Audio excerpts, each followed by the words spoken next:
Will the stock market crash? If so, does that impact Bitcoin? What's up, market snipers? This is Jesse here. Hope everyone's having a good weekend. And on this fine Saturday evening, we're going to dive in and take a deeper dive into the NASDAQ 100 charts. And before we do that, if you could help me out here and please like, comment, and subscribe to help support my YouTube channel. And also, you may be seeing this on the newsletter. If you're seeing this in the newsletter, please subscribe to the YouTube channel. If you're seeing this on YouTube, subscribe to the newsletter, and I'll be adding some more commentary and some charts to the newsletter as well. So let's jump right in. We're looking at the NASDAQ 100 index, also known as the NDX. And the reason why I chose this chart over the NASDAQ futures that I typically chart is because it's got more chart history, right? So we can look back and do some comparisons on it. And what we're going to really take a deeper dive and take a look at it is we're going to look back at the .com bubble era. And we're going to, let me make a bigger chart here.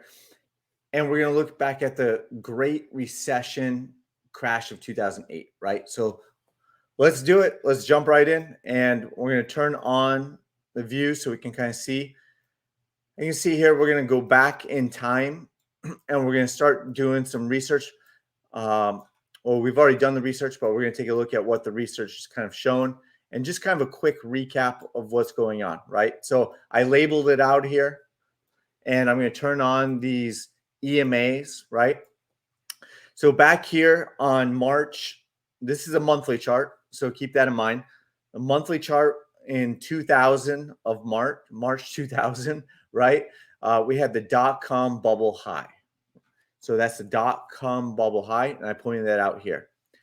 Here is what we call a lower high, right? So you got a lower high of the .com bubble. And from the very top wick here on March 2000 candle, all the way to, say, this wick here of October 2002. So we're looking at more than 2.5 years of a correction. And from the top wick to the bottom wick, we have more than an 83% correction, right? So you can see that every market, every cycle is going to be slightly different, but there could be some similarities and there could be some clues to telling us what can happen or potential bookmarks to look for, right? So we've got the all-time high, we've got a lower high, price came back down. This cyan or light blue color, whatever you want to call it, is the 200-week moving average, right?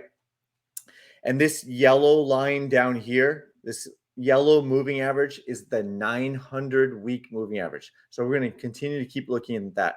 So this is kind of the history of the .com bubble, about 2.5 years to play out, and it dropped 83% from the highs. Okay, so we're going to move forward. So I'm pointing out that price came back to retest the 900-week moving average, exponential, right?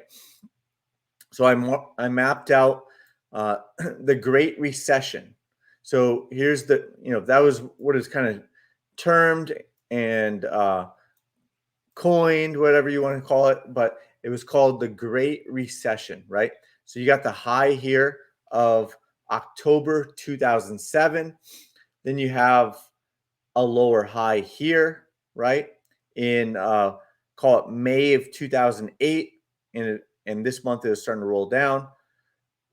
Both times price, the first time price had retested the 200-week moving average, where it did not retest it back here, right? So there are some similarities and some differences. And then it bounced and then came back down, retested again, put in a second lower high. So you can even say another lower high, right? And then again, another similarity is that price came back down to the 900-week moving average once again, right? So this one was a drop of 54%. And if we take a look at it on the date range, month to month, you can see that the very low point, it was about a 13-month correction. And then for what it looks like is a double bottom. So 17 months, but from the highest wick to the lowest wick was 13 months. And then for the double bottom was 17 months. And then after that, price basically regained the 900-week moving average. And then of course regained, the trending dots, and then also the 200-week moving average, right? After price bounced and found support off the 900-week moving average, came back up, battled the 200-week moving average, and then continued back up, right? So that's kind of taking a look back at the past. So what do we have looking at right now? So a few things to point out, and we're going to get into this chart over here in a view, but let's keep comparing what we're already looking at. Let me move this. Oh, let me move this over a little bit more. We'll get into it. Don't worry. We're going to look at that chart too. So a few things to point out currently right now. A lot of people have called this, the everything bubble, right? So is the top in? Is there going to be an all-time high, right? Some stocks in the Magnificent Seven have put in a higher high, a new all-time high in 2023. But most stocks and the majority of stocks, and maybe even like a number of like 80% or more, or actually probably a lot higher percentage, I don't know the exact percentage, did not put in a higher high, right? So it was like Apple, Nvidia, and maybe a few more. I remember, I think maybe even, I don't know, I can't remember, but off the top of my head, but at least two of those stocks, and I know there's a few more, I've taken a look at it, made an all-time high. All the rest of the stocks did not, or have not. And a lot of them, or many of them, even some larger names like Amazon, had bigger corrections down. For example, we'll get into that, but going back and not getting sidetracked, so if this was the high, right? Very similar to the NASDAQ. So here's some similarities, right? Of both markets.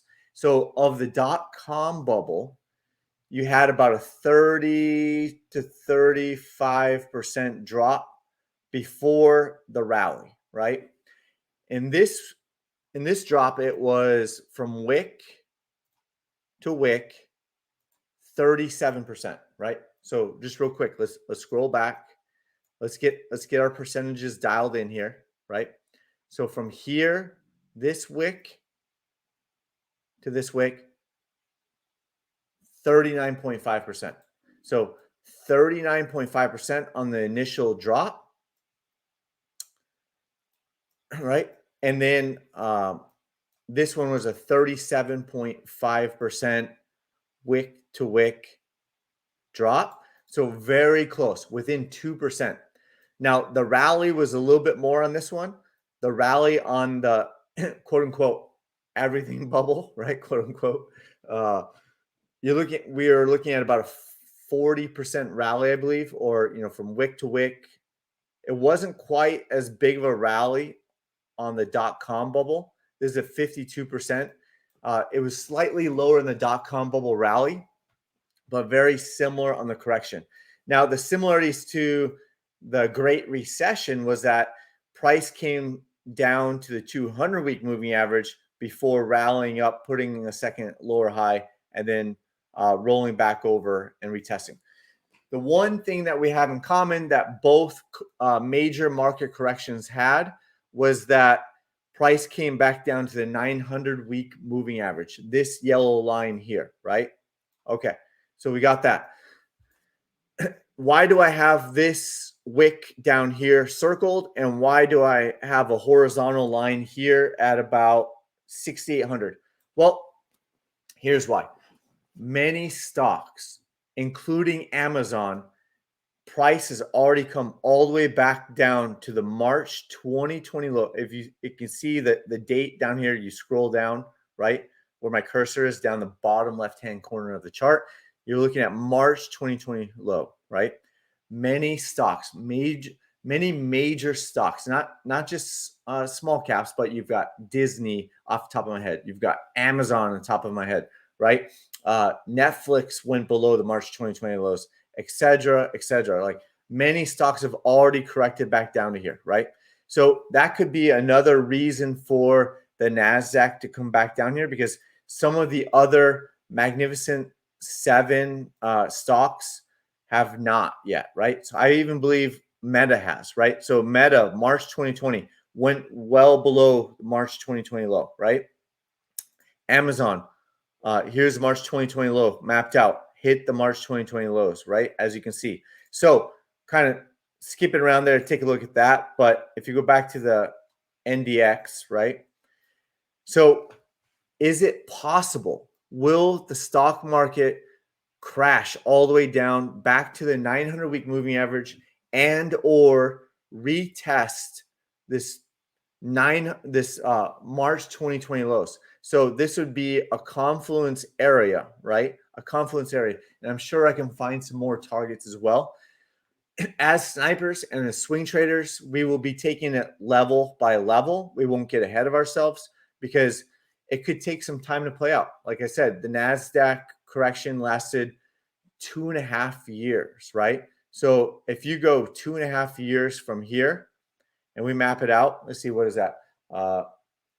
30 months, right? So 30 months,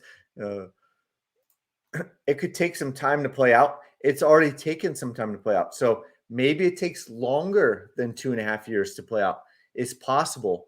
And it's also possible that we're not going to have a very similar market crash. So therefore, that's why we're going to, take it level by level and see how it kind of plays out, because really it could find support here and continue up and never retest back this area, right?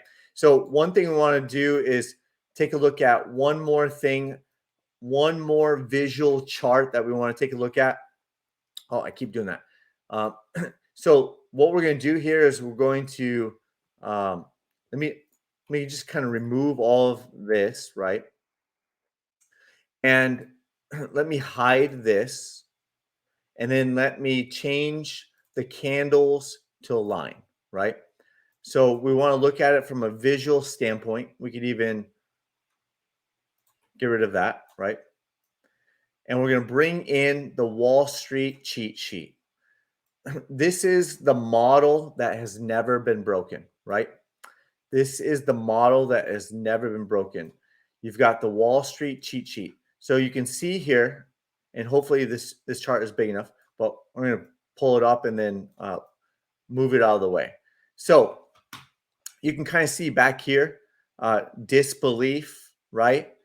And it's kind of building up momentum. And then like you can see this move here, drop down, this move here, drop down. And this is just my personal opinion. Obviously, none of this is financial advice. This is just my own personal speculation. This is my own personal opinion, right? For entertainment, educational purposes, whatever you want to call it, it's not financial advice. So you can kind of see this point drop down and it continues up. This point drops down, continues up, right? And then kind of takes off, right?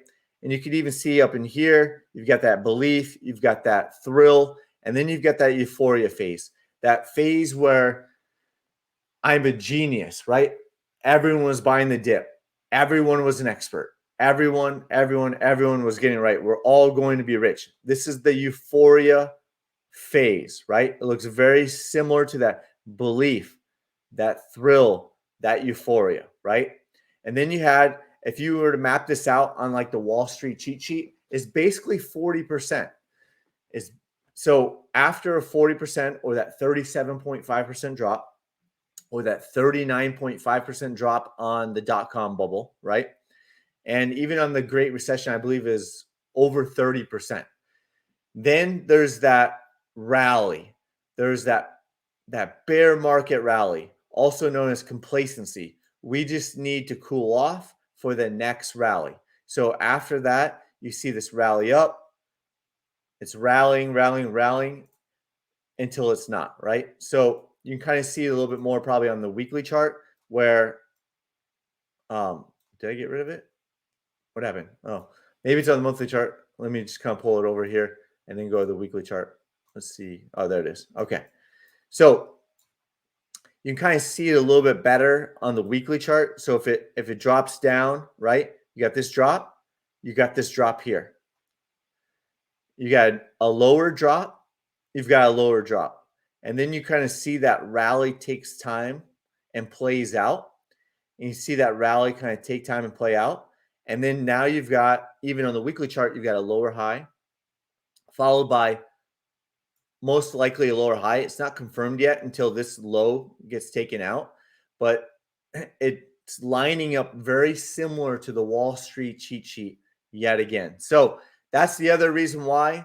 Obviously, if you look at the Magnificent Seven, many analysts are saying that that's kind of been propping up the markets, and there's been several other stocks that have pulled the markets down. So if the rest of the Magnificent Seven drop and go through a market correction, a major market correction, the Nasdaq will follow, right? So if that was a reason to the upside, it will definitely be a reason to the downside. Let's put the sharpshooter candles back on. Let's change the line back to the candles.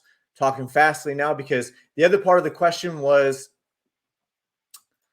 will it impact Bitcoin, right? There's many people speculating that Bitcoin will break correlation with the markets, right? And I think that's hopeful. I think, generally we're positive people, we're hopeful people, we're looking for that positivity, and we want that boat, that life raft that all saves us, right? But if we talk about it from a reality standpoint, it hasn't broken correlation yet. A couple of concerns are that Bitcoin has never experienced a stock market crash.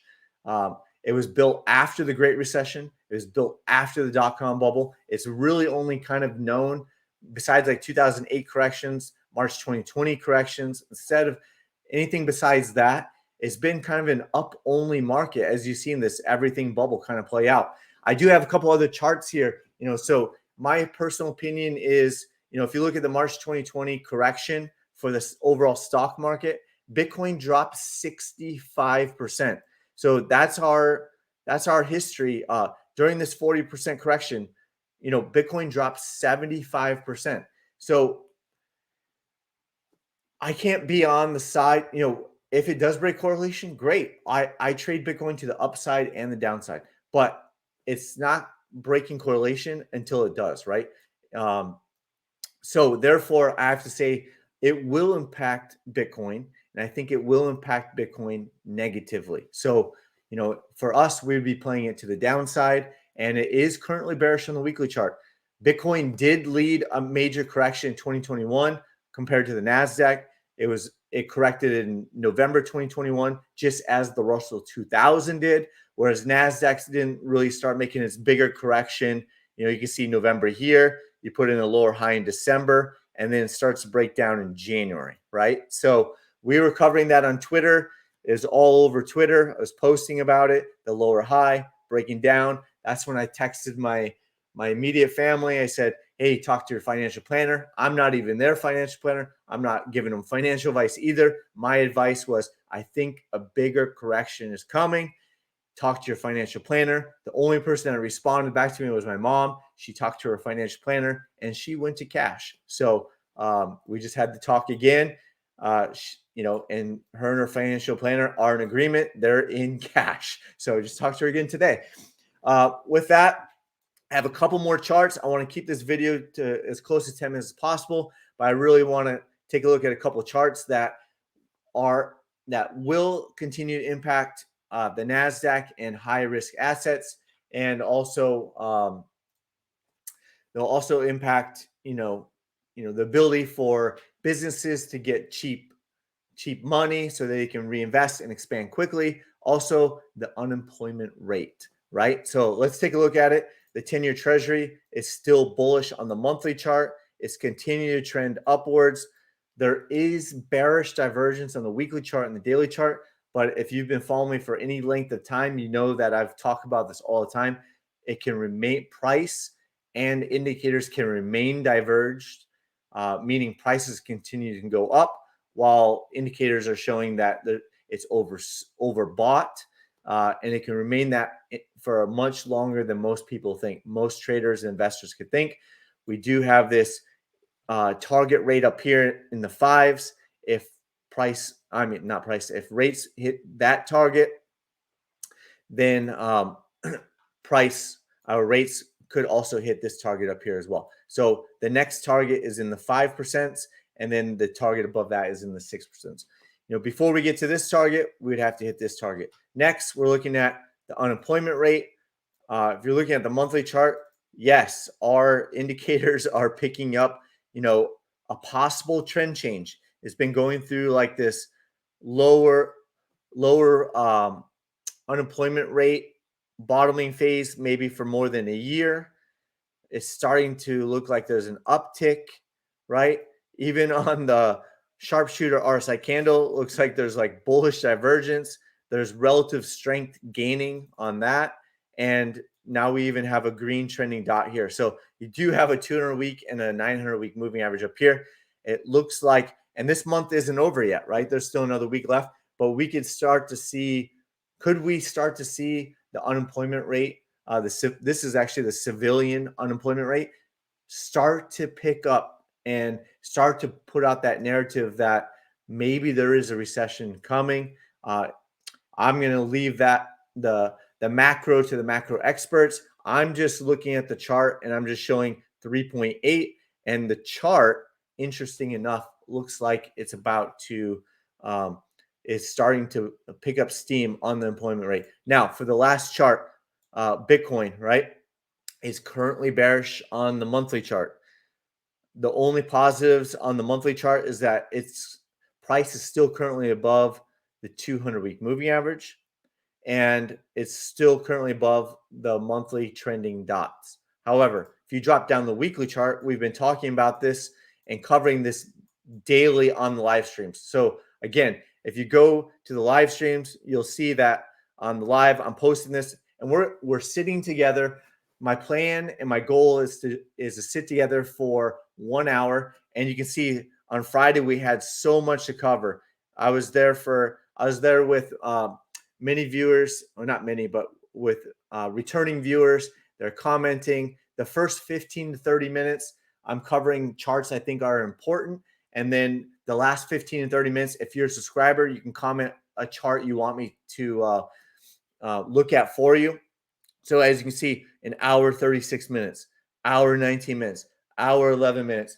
I need a sip of water just thinking about that. And then, so we're doing that 9 a.m. every day, right? 9 a.m.